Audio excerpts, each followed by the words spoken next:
நபி மூசா அலைஹிஸ்ஸலாம் அவருடைய காலத்திலே வாழ்ந்த மக்கள் பனு இஸ்ரவேலர்கள் என்று சொல்லப்படும். அதிலே ஒரு மனிதரிடம் சென்று, எனக்கு 1000 தங்க காசுகள் தேவைப்படுகிறது, கடனாக தாருங்கள் என்று கேட்கிறார்கள். அப்ப குறித்த நபர் 1000 தங்க காசுகள் என்றால் சாதாரணமாக கொடுத்து விட முடியாது. அப்ப அந்த கடன் கொடுக்க போகின்ற அந்த மனிதர் சொல்லுகிறார், இதற்கு சில சாட்சிகளை நீங்கள் என்னிடம் தாருங்கள், இந்த கடனை நீங்கள் திருப்பி தர வேண்டும் என்பதற்காக சில சாட்சியாளர்களை நீங்கள் நிர்ணயிங்கள். அப்பொழுது கடன் பெற வந்த அந்த மனிதர் சொன்னார், கஃபா பில்லாஹி ஷஹீதா, அல்லாஹ்வே சாட்சியாளன் என்பதற்கு போதுமானவன், அல்லாஹ்வை சாட்சியாளனாக நான் எடுத்துக்கொள்கிறேன், இதை நீங்கள் தர மறுத்தால் இதை தருவதற்கு ஒருவரையாவது நீங்கள் பொறுப்பாக்குங்கள் என்று சொன்னால், கஃபா பில்லாஹி கஃபீலா, அல்லாஹ்வே அதற்கும் பொறுப்பாளன் என்பதாக அந்த மனிதர் சொல்கிறார்.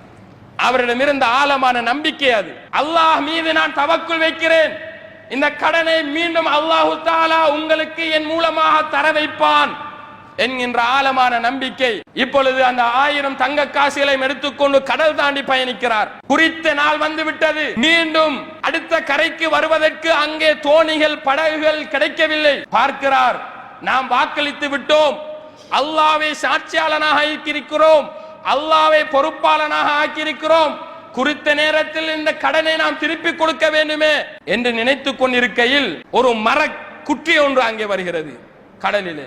இப்பொழுது அந்த குற்றியை எடுத்து அதை தோண்டி குறித்த 1000 தங்க காசுகளையும் அதனுள் வைத்து அதை மீண்டும் மூடிவிட்டு அல்லாஹ் மீது நம்பிக்கை வைத்து அதை அனுப்பி விடுகிறார். இது கடல், அலைகளில் மோதி அங்கும் இங்குமாக எங்காவது அது சென்று விடும். குறித்த நேரத்திலே கடன் தருவதாக சொன்னவர் கடனை தருவதற்கு வருவார் என எதிர்க்கரையிலே கடன் கொடுத்தவர் காத்து கொண்டு நிற்கிறார். பார்க்கிறார், எந்த படகும் வரவில்லை, எந்த தோணியும் வரவில்லை.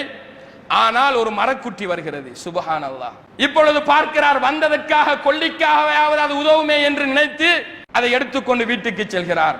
சஹீஹ் புகாரியில ஆதாரபூர்வமாக பதிவு செய்யப்படக்கூடிய செய்தி சகோதரர்களே. கொள்ளிக்காக அதை கொத்துகிறார். அங்கு பார்த்தால் அவர் கடன் கொடுத்த 1000 தங்க காசுகளும் இருக்கின்றன. சுப்ஹானல்லாஹ். குறித்த அந்த காசுகளை அனுப்பிய மனிதர் நினைக்கிறார், ஏதோ நாம் இந்த தேதியிலே இந்த நாளிலே அவருக்குரிய காசுகளை கொடுக்க வேண்டும், அதற்கான ஏதோ ஒரு முயற்சியை நாம் செய்துவிட்டோம் என்று நினைத்துவிட்டு அவர் இருந்து விடவில்லை. இன்னும் ஒரு 1000 தங்க காசுகளை சேகரித்துக் கொண்டு படகு தோணி வந்த பின்னர் பிரயாணம் செய்து எதிர்கரைக்கு வருகிறார்.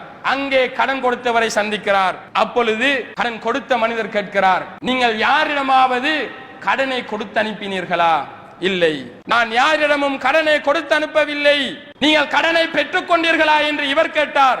ஆமாம், நான் நீங்கள் அனுப்பி அந்த 1000 தங்க காசுகளையும் பெற்றுக் கொண்டேன் என்று சொன்னார். அவர் பொய் சொல்லிவிட்டு மீண்டும் மற்ற 1000 தங்க காசுகளையும் வாங்கவும் இல்லை. அவரும் உண்மையான ஒரு முஃமின், இவரும் உண்மையான ஒரு முஃமின்.